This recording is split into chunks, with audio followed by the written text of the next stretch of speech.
ബാക്കിയുള്ള നടന്മാർ ഓടി നടന്നടിക്കുമ്പോൾ ഇയാൾ അവിടെ നിന്നിടിക്കും. വില്ലന്മാർ ഇങ്ങോട്ട് വന്ന് അടികൊള്ളണം. സ്റ്റണ്ട് സീനുകളുടെ പേരിൽ മമ്മൂട്ടി എന്ന നടൻ ഏറ്റുവാങ്ങേണ്ടി വന്നിട്ടുള്ള വിമർശനങ്ങൾ ചെറുതല്ല.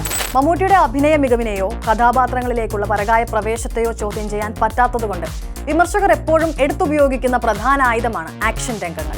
എന്നാൽ ഇന്നലെ ടർബോ കണ്ടിറങ്ങിയ ഒരാൾക്കും മമ്മൂട്ടിയുടെ ഫൈറ്റിനെ കുറിച്ച് ഒരക്ഷരം മിണ്ടാൻ സാധിച്ചില്ല എന്നതാണ് സത്യം.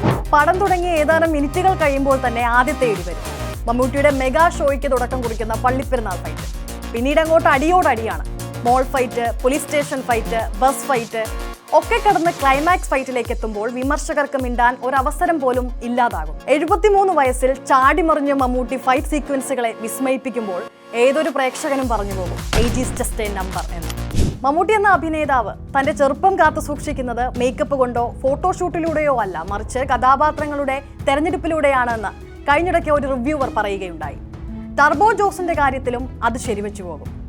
അയാൾ ഇടിക്കുന്ന ഓരോ ഇടിക്കും ഒരു 1.5 ക്വിന്റൽ വെയിറ്റ് തോന്നും.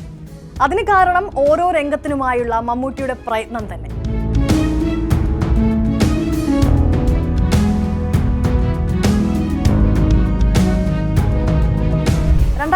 കളുടെ തുടക്കത്തിൽ ഏതാനും കുറച്ച് വർഷം മമ്മൂട്ടിക്ക് വളരെ മോശമായിരുന്നു. അക്കാലത്ത് അദ്ദേഹത്തിൻ്റെതായി പുറത്തിറങ്ങിയ പല കൊമേഴ്ഷ്യൽ മാസ് മസാല സിനിമകൾക്കും വലിയ വിമർശനങ്ങൾ ഏറ്റുവാങ്ങേണ്ടി വന്നിരുന്നു.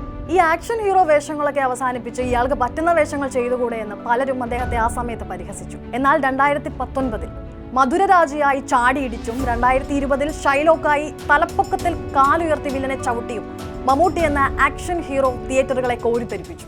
പിന്നീട് കോവിഡ് സമയത്ത് ഒന്നുറങ്ങിക്കിടന്ന മലയാള സിനിമയെ 2022 ഭീഷ്മപർവത്തിലൂടെ മമ്മൂട്ടി എടുത്ത് കുലുക്കിയത് ചെറിയ തോതിലൊന്നും ആയിരുന്നില്ല. മൈക്കിളപ്പന്റെ അത്യുഗ്രൻ സ്റ്റൈലിഷ് ഫൈറ്റുകൾ സൃഷ്ടിച്ച ആരവത്തിന് കയ്യും കണക്കുമില്ല.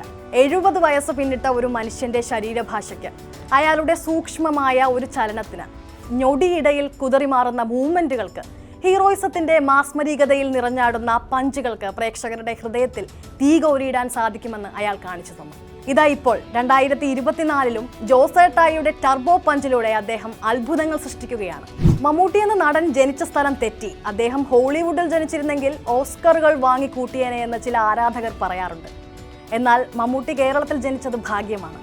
അദ്ദേഹത്തിൻ്റെതല്ല, ഓരോ മലയാളിയുടെയും ഭാഗ്യം.